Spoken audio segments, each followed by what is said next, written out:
नमस्कार. नमस्कार सर. भैया तुमचं नाव सांगा. विवेकानंद रंगराव टिळे. तर आज तारीख आहे 1 फेब्रुवारी 2026 आणि तुमचा हा ऊसाचा प्लॉट आहे आणि आंतरपीक म्हणून तुम्ही या ठिकाणी हरभरा केले. प्लॉट लावून किती दिवस झाले? 2 महिने झाले. 2 महिने झाले. बेनं तुडवलं ना? हां, तुळी बेनं लावलेलं आहे. या ठिकाणी बेनं लावताना काय खत टाकलं होतं का?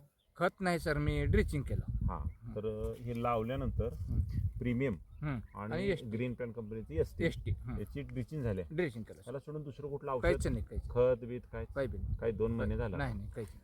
तर आता ह्या ठिकाणी हे ड्रिचिंग केल्याचा फायदा काय झाला? फायदा सर फुटवा हे फुटवा झाला. हां, हो. आणि ऊसावर कळा सुद्धा असं हिरवीगार कळा.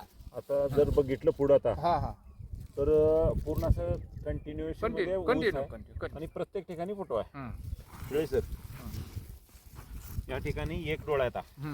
हे 1 2 हे 3 4 या ठिकाणी आता सध्या 4 फुटवे आहेत. 4 आहेत. या ठिकाणी 3 आहेत. 1 2 3 4 म्हणजे सर समान फुटवा आहे.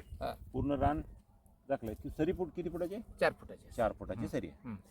तर नुसत्या ड्रिचिंगचा जे रिझल्ट आला त्याच्यावर तुम्ही समाधानी? समाधानी लय आहे सर. म्हणजे ऊस वापना गेलता माझा. हो, मग थंडी होती तर ऊस वापना गेलता. मग पुन्हा मी ड्रिचिंग केलो.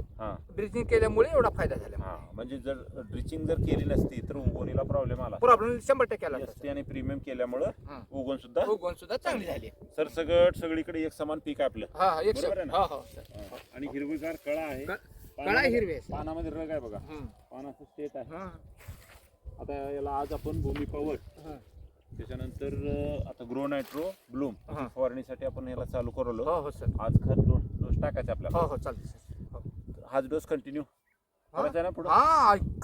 मी ग्रीन प्लॅन्टच्या बाहेर नाहीच. आता हे आपलं वापरलं आणि ज्यांना आपल्यापासून बेनिफिट गेले त्याच्यात आपला फरक आहे. 100% फरक आहे सर. तेव्हाचं उगवण धान्य आपली उगवण झाली.